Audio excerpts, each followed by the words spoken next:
Moskovya özünü niyə Velikorus, yəni Böyük Rus adlandırır? Bu ad hardan gəldi və niyə məhz Moskovya Kiyev Rus dövlətinin mirasına sahib çıxmağa çalışdı?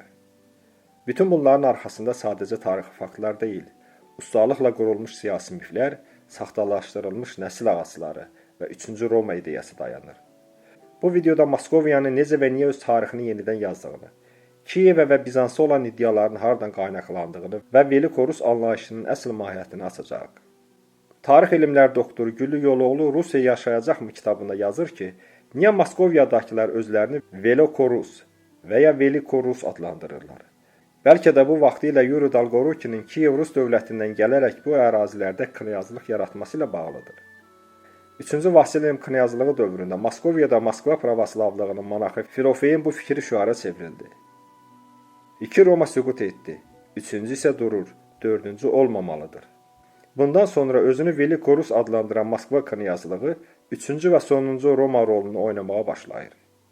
Kiyev Rus dövlətinə iddialar da elə buradan qaynaqlanır. Moskovya nəinki Kiyev Rus dövlətinə, hətta Bizansa da iddia ilə yanaşırdı.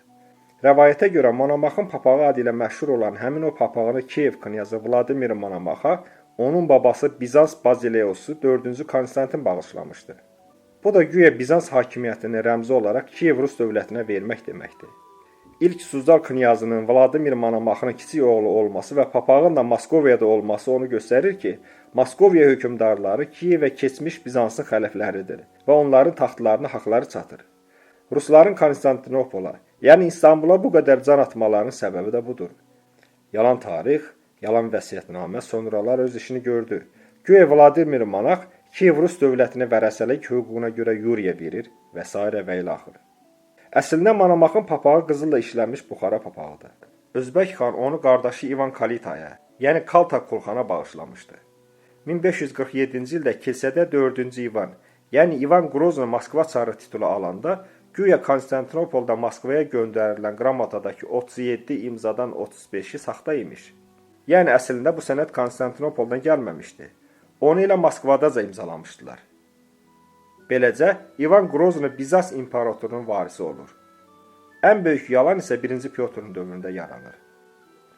O, 1701-ci ildə bütün yerli xalqların yazılı mənbələrinin, salnamələrin, xronikaların, xronoqrafların, qədim tarixi yazıların, kilsə sənədlərinin və s. üzə çıxarılması ilə bağlı göstəriş verir. Siyasətə uyğun gəlməyən sənədlər isə məhv edilir.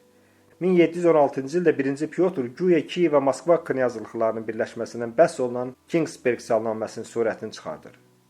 22 oktyabr 1721-ci ildə Moskva Rusiya imperiyası, Moskovitlər isə Rusiya elan edilir. Avropadan gətirdiyi peşəkar tarixçilər 1-ci Pyotrun siyasi yalanını dırnaqarası tarixi faktlarla təsdiqləməyə kömək etdilər. Beləcə Moskovitlər Kiyev Rus dövlətinin zəngin tarixinə sahib çıxdılar.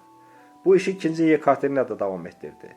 4 dekabr 1783-cü ildə əsasən Rusiyanın qədim tarixi haqqında siyahat tərtib etmək üçün 10 nəfər tarixçidən ibarət komissiya yaratdı. 10 il işləyən komissiya 1792-ci ildə Yekaterina tarixini ortaya qoydu. Məqsəd Moskovyanın Kiyev Rus dövlətinə iddialarını əsaslandırmaq idi. 17-ci əsr tarixçisi Andrey Luzlov özünü 2 hissədən ibarət Skif tarixi əsərində göstərir ki, Moskovyanın əhalisi ayrıca özünə məxsus xalqdır və ruslarla, yəni Kiyev Rusu ilə, Litva, Polyek və başqa Slavyanlarla heç bir əlaqəsi yoxdur. Müəllifə görə bu ərazilərdə Moskva, Moskoviti, Mokşa, Rusiyalılar, Ukraynalılar, Litva, Belaruslar, Voloxlar və Avropa tatarları, Krım Noqay və s. yaşayırlar. Andrey Luzlov qeyd edir ki, Moskva xalqı Mokşa, Moksel xalqıdır. Slavyanlar onlara Moskali, Moksil, Finlər Mokşa deyirlər. Yəni onlar Slavyan deyil, Rusisi deyil, Fin-Ugor xalqıdır. Luzlova görə Moskovyanın və Kiyevin xalqları müxtəlifdir. Çünki yalnız 1721-ci ildə 1-ci Pyotr Moskovyanı Rusiya elan etmişdi. Skif tarixi kitabı da qadağan olunmuşdu. Bütün salnamələr, sənədlər yenidən yazıldı. Orijinalları məhv edildi. Kiyev Rusu ilə Fin tayfalarının əlaqəsi barədə əlyazmaların heç biri orijinal deyil. Bəzi tarixçilərə görə Şərqi Slavyan tayfa birliyi olan Polyanlar Dnepr, Ros və İrpeniya çaylarına yaxın ərazilərdə yaşamışdılar. Saxtalaşdırılmış bəzi 9-cu əsr qaynaqlarına görə Polyanlar indi Rus adlanırlar. Nestorun salnaməsində Polyanların ciddi adət ənənələrinin, ədəb ərkanlarının, ailə nikah qanunlarının olduğu göstərilir. Onlar Drevlyanlardan, Radimçilərdən və Vyatiçilərdən fərqləndirilirlər. 7-ci əsrdə Xəzərlərə vergi verən Polyanların adları əldə olan materiallardan son dəfə 1208-ci ildə İpatyev salnaməsində çəkilir. Qeyd edək ki, Polyanları da Polyaklar ulu babaları hesab edirlər. Kiyev haqqında məlumatlar və fərziyyələr bitib tükənmək bilmir. Helmondun Slavyan xronikasına görə Kiyevi Xunigard adlandırırdılar. Çünki bu yerlərdə əvvəllər Hunlar yaşamış və şəhəri də onlar salmışlar. Bu da maraqlı faktdır.